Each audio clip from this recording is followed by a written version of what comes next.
Kudo arrive en France en 1962 suite à une bourse que le gouvernement japonais lui a donnée. Et la bourse est constituée par une petite somme d'argent et par un billet aller-retour avec une destination. Donc au fond, Paris, ce n'est pas lui qui a choisi la destination, mais il avait quand même un projet probablement au regard de l'Europe, dans la mesure où il a échangé son billet aller-retour contre 2 billets aller, ce qui lui a permis de venir à Paris avec sa compagne. Et donc la première œuvre présentée dans le cadre de cette exposition qui lui est consacrée est l'œuvre qu'il a exposée à son arrivée à Paris au bout de quelques mois, à l'invitation de Jean-Jacques Le Bel, qui préparait à ce moment-là une exposition collective qui avait pour titre « Pour en finir, pour conjurer l'esprit de catastrophe ». Et l'œuvre de Kudo a un titre qui va nous permettre de mieux comprendre un peu son positionnement intellectuel, c'est « Philosophy of Impotence », c'est-à-dire « philosophie de l'impuissance ».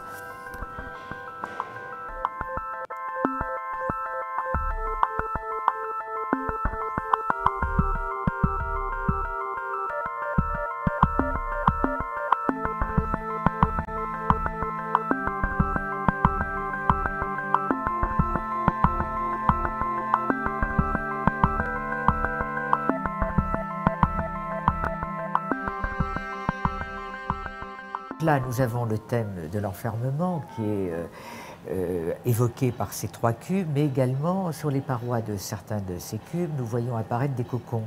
Et les cocons font référence à l'un des thèmes essentiels dans l'œuvre de Kudo, qui est celui de la métamorphose.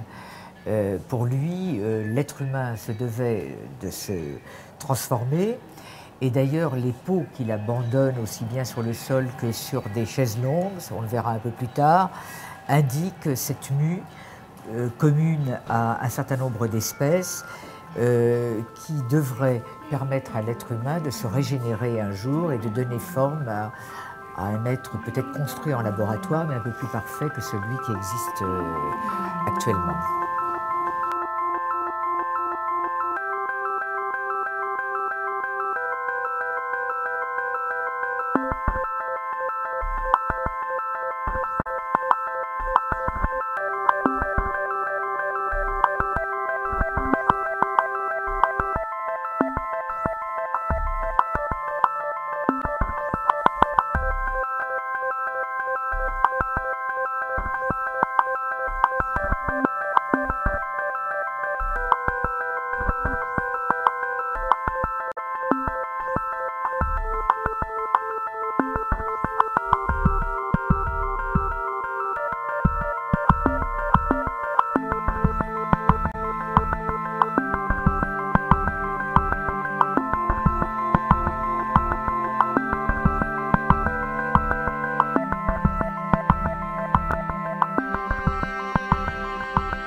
Avec des pièces de petite dimension, mais qui sont quelquefois très belles et très singulières.